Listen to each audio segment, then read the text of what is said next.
पर परम अखिलेश्वर अकारण करण करुणा गुणालय तड़ित्तिल गुणिंदित पीताम्बर धारी भक्तवान सकल भगवान श्री बालकृष्ण महाप्रभु की वाङ्मय स्वरूपा श्रीमद् भागवत महापुराण के प्रथम स्कंद में प्रवेश करें तो हमारा बड़ा ही सौभाग्य है कि झारखंड की पावन भूमि पर हमें अपनी वाणी को पवित्र करने का सौभाग्य प्राप्त हुआ है।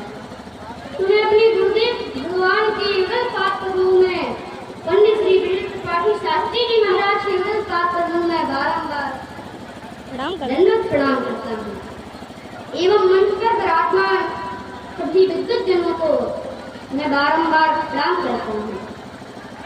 तो आइए प्रथम स्कंद में प्रवेश करें।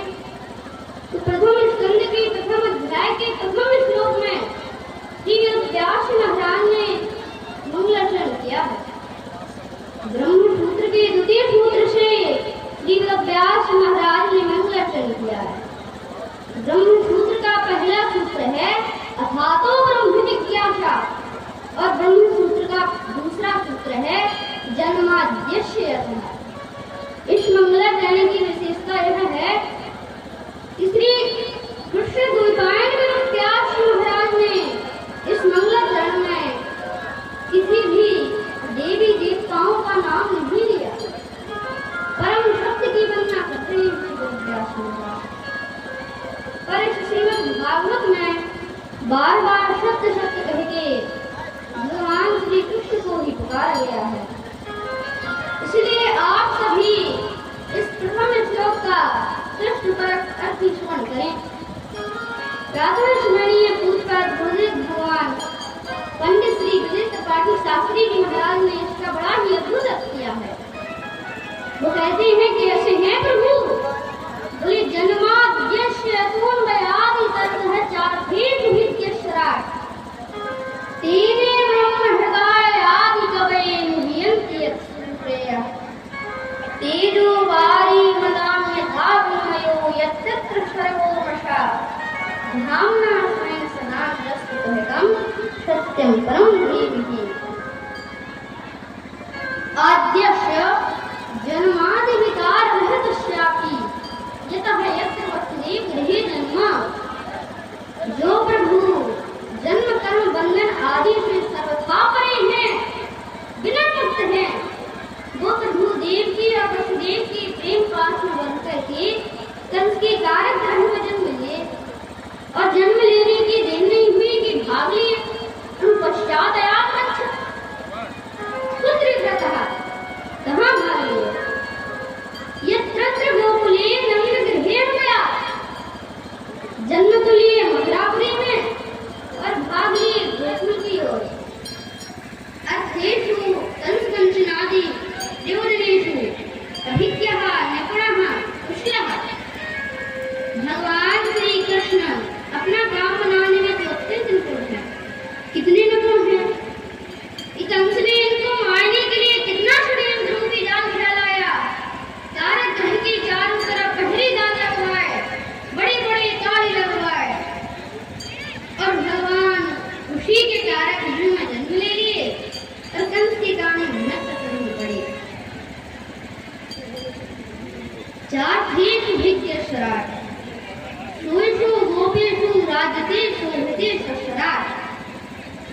गोकुल के ग्वाल बालों में सर्वश्रेष्ठ शोभायमान हो रही हो ऐसे प्रभु सराट हैं। तेने ब्रह्म हृदय आदि कवये मुह्यन्ति यत्सूत्रयः। आदि कवये ब्रह्मणे ब्रह्माणं विस्मपेतुं पश्यपालादि रूपं तेने विस्तारितवान्। तनु विस्तारेण धातु से शब्द बनता है तेने। जब भगवान के ग्वाल बाल बछड़ों का हरण विधाता ब्रह्मा जी ने कर लिया तो भगवान श्री कृष्ण ही इनके ग्वाल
एक विशेष सूचना, एक छोटी बच्ची है।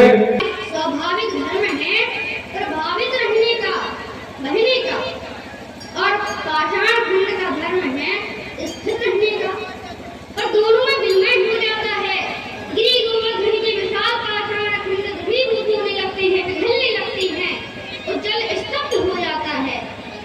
यह भगवान के वेणु का वैशिष्ट है। यत्र सर्वोमता। जब भगवान धरा धाम पर लीला करने के लिए आते हैं तो वो अकेले थोड़ी ना पधारते हैं, पूरे परिवार के साथ में पधारते हैं। जैसे जब हम अपने गांव क्षेत्र में रासलीला या रामलीला करवाने की मंडली बुलाते हैं तो स्वामी जी अकेले थोड़ी ना आते हैं, पूरी मंडली सामने में आती है। तो स्वामी जी इसको जवाब विनय कहने के लिए दे दे वो करता है कि जैसे ही महाराज का जब चला तो कोई कृष्ण बन गया, कोई कंस बन गया, और एक दूसरे के शत्रु बन करके अभिनय कर रहे हैं। और जैसे ही पर्दा लगा तो पता चला कोई चाचा है, कोई भतीजा है, कोई मामा है, कोई फूफा है। ऐसे ही भगवान की मंडली के जो कंस चारों राधे जो है ये सब भगवान की मंडली के भी सदस्य हैं। भावना स्वयं सदान रस्त कवटम, स्वयं मधुराधीन भावना तन निवासनः, सदा सर्वदा रस्तम कवटम संसार लक्षणम एनतम। भगवान श्री हरि के 3 धाम हैं, श्री धाम मथुरा, श्री धाम वृंदावन, श्री धाम द्वारिका।